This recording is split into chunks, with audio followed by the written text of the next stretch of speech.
परमेश्वर के दैनिक वचन। कार्य के तीनों चरण एक ही परमेश्वर के द्वारा किए गए थे। यही सबसे महान दर्शन है और परमेश्वर को जानने का एकमात्र मार्ग है।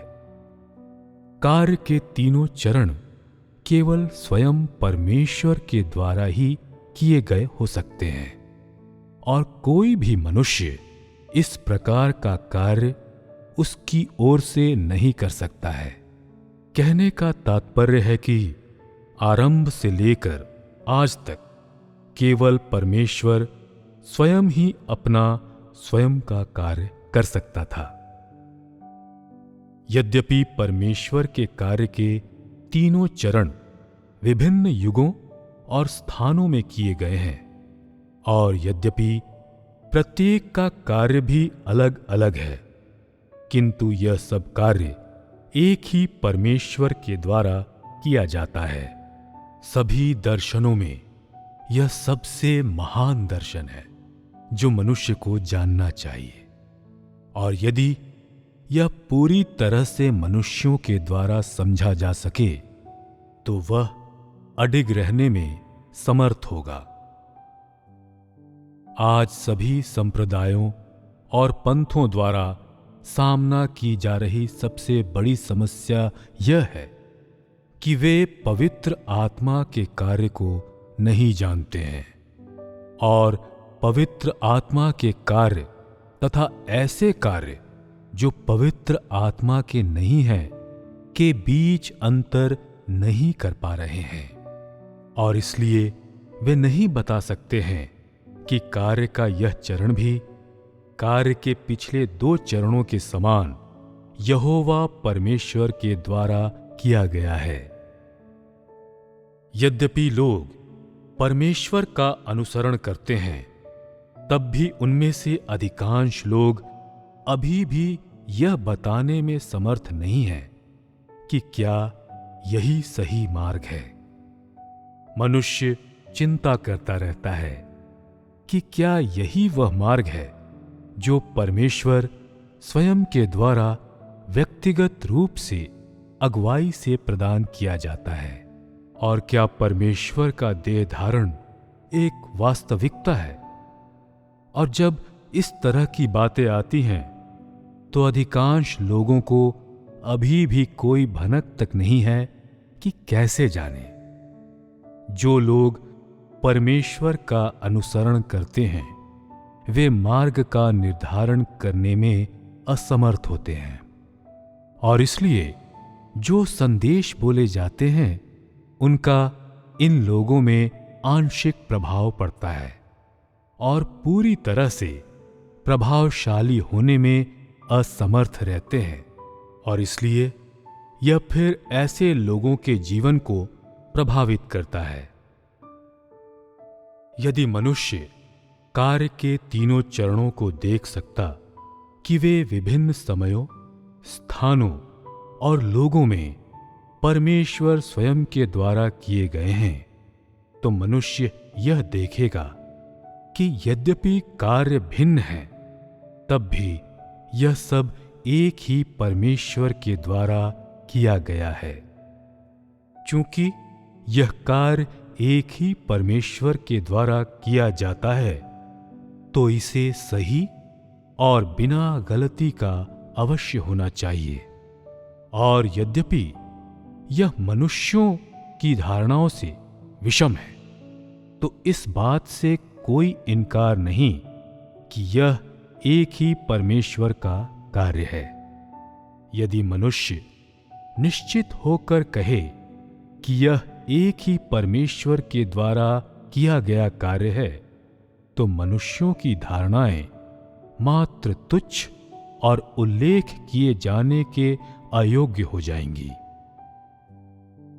क्योंकि मनुष्य के दर्शन अस्पष्ट हैं और मनुष्य केवल यहोवा को परमेश्वर के रूप में और यीशु को प्रभु के रूप में जानते हैं, और आज के देहधारी परमेश्वर के बारे में दुविधा में पड़ जाते हैं। इसलिए कई लोग यहोवा और यीशु के कार्यों के प्रति समर्पित रहते हैं। आज के कार्य के बारे में धारणाओं से व्याकुल हो जाते हैं। अधिकांश लोग हमेशा संशय में रहते हैं और आज के कार्य को गंभीरता से नहीं लेते हैं।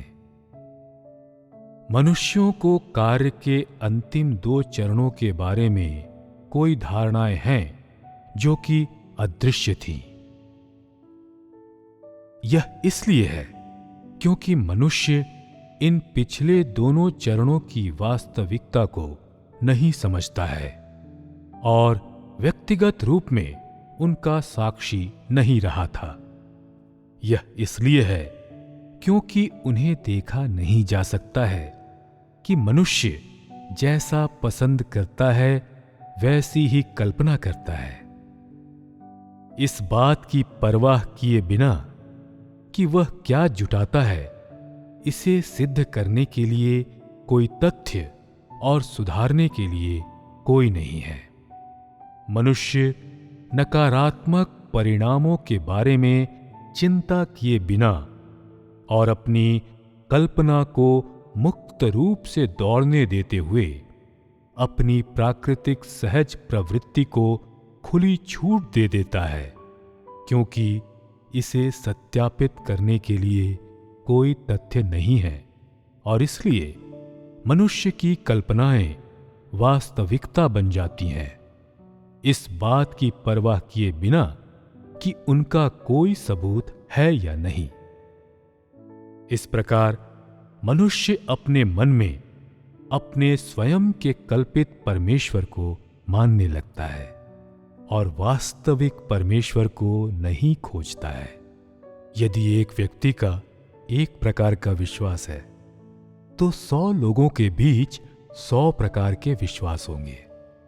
मनुष्य इसी प्रकार के विश्वास को धारण करता है क्योंकि उसने परमेश्वर के कार्य की वास्तविकता को नहीं देखा है, क्योंकि उसने इसे अपने कानों से केवल सुना है और अपनी आंखों से नहीं देखा है। मनुष्यों ने उपाख्यानों और कहानियों को सुना है, परंतु उसने परमेश्वर के कार्य के तथ्यों के ज्ञान के बारे में शायद ही सुना है। यह उनकी स्वयं की धारणा से है कि ऐसे लोग जो केवल 1 साल से विश्वासी रहे हैं वे परमेश्वर पर विश्वास करते हैं, और यही उस सभी के बारे में भी सत्य है जिन्होंने परमेश्वर पर अपने संपूर्ण जीवन भर विश्वास किया है। जो लोग तथ्यों को नहीं देख सकते हैं वे ऐसे विश्वास से बच नहीं सकते हैं जिसमें उनकी परमेश्वर के बारे में धारणाएं हैं। मनुष्य विश्वास करता है कि उसने अपनी सभी पुरानी अवधारणाओं के बंधनों से स्वयं को मुक्त कर लिया है और एक नए क्षेत्र में प्रवेश कर लिया है।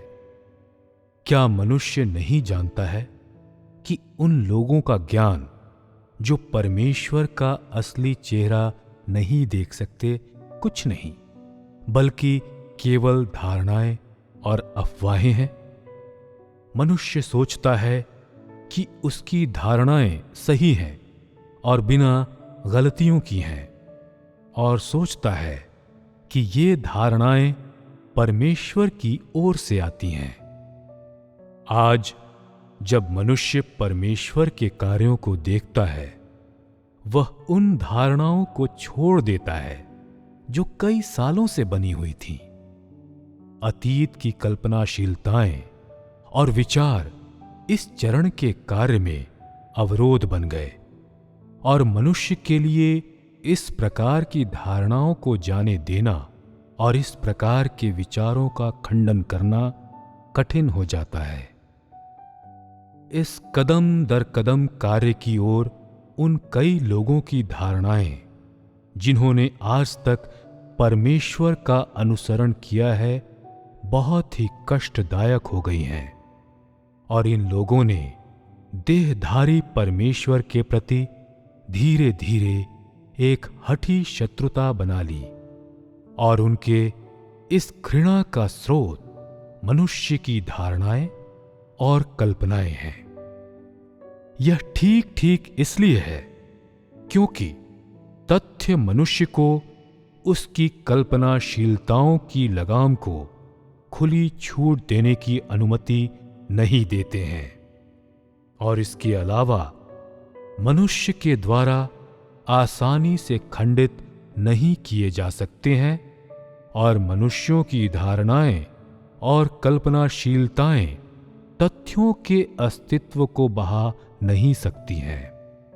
और इसके अलावा क्योंकि मनुष्य तथ्यों की शुद्धता और सच्चाई पर विचार नहीं करता है और केवल एक ही सोच के साथ अपनी धारणाओं को ढीला छोड़ देता है और अपनी कल्पनाओं को कार्यान्वित करता है कि मनुष्य की धारणाएं और कल्पनाशीलताएं आज के कार्य के शत्रु बन गए हों। वह कार्य जो मनुष्यों की धारणाओं से विषम है, इसे केवल मनुष्यों की धारणाओं की गलती ही कहा जा सकता है और परमेश्वर के कार्य की गलती नहीं कहा जा सकता है।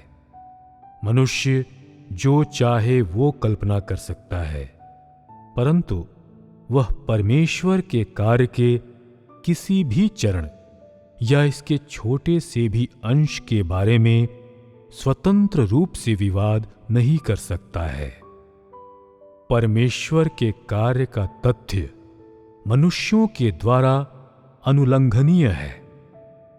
तुम अपनी कल्पनाओं को खुली छूट दे सकते हो और यहां तक कि यहोवा एवं यीशु के कार्यों के बारे में सुंदर कहानियों को भी संकलित कर सकते हो, परंतु तुम यहोवा और यीशु के कार्य के प्रत्येक चरण के तथ्य का खंडन नहीं कर सकते हो।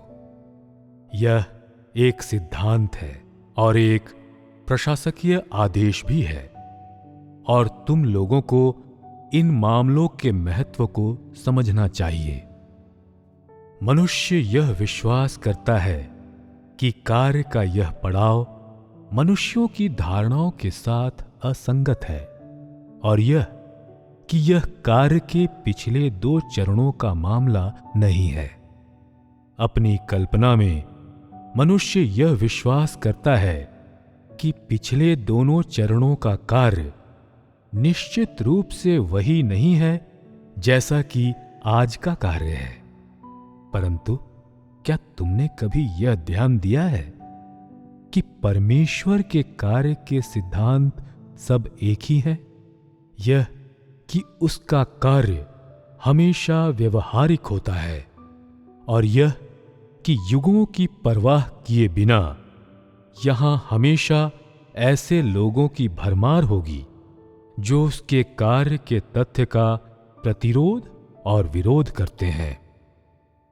आज जो लोग कार्य के इस चरण का प्रतिरोध और विरोध करते हैं, निस्संदेह उन्होंने अतीत में भी परमेश्वर का विरोध किया होगा, क्योंकि इस प्रकार के लोग सदैव परमेश्वर के शत्रु रहेंगे। वे लोग जो परमेश्वर के कार्य के तथ्य को जानते हैं, कार्यों के इन 3 चरणों को एक ही परमेश्वर के कार्य के रूप में देखेंगे और अपनी धारणाओं को जाने देंगे। ये वे लोग हैं जो परमेश्वर को जानते हैं और इस प्रकार के लोग वे हैं जो वास्तविकता में परमेश्वर का अनुसरण करते हैं।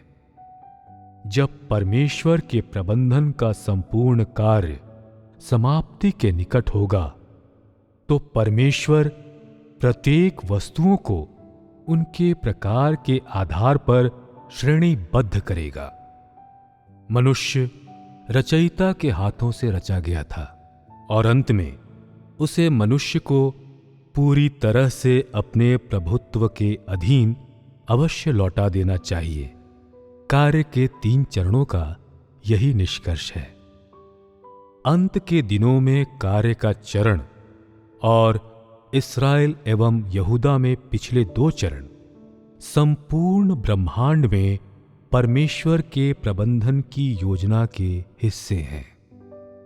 इसे कोई नकार नहीं सकता है और यह परमेश्वर के कार्य का तथ्य है।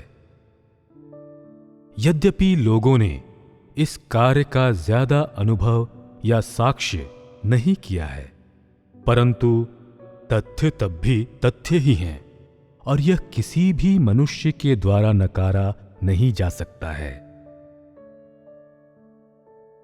ब्रह्मांड की प्रत्येक भूमि के लोग जो परमेश्वर में विश्वास करते हैं, वे सभी कार्य के इन 3 चरणों को स्वीकार करेंगे।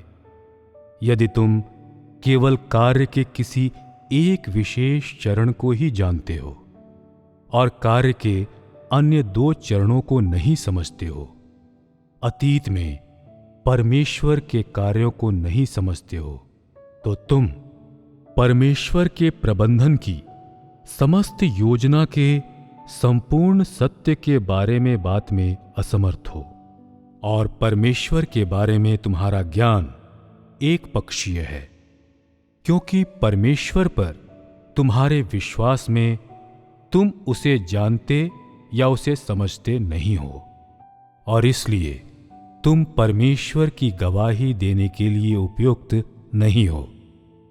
इस बात की परवाह किए बिना कि इन चीजों के बारे में तुम्हारा वर्तमान का ज्ञान गहरा या सतही है, अंत में तुम लोगों के पास ज्ञान अवश्य होना चाहिए और तुम्हें पूरी तरह से आश्वस्त अवश्य होना चाहिए और सभी लोग परमेश्वर के कार्य की संपूर्णता को देखेंगे और उसके प्रभुत्व के अधीन समर्पित होंगे।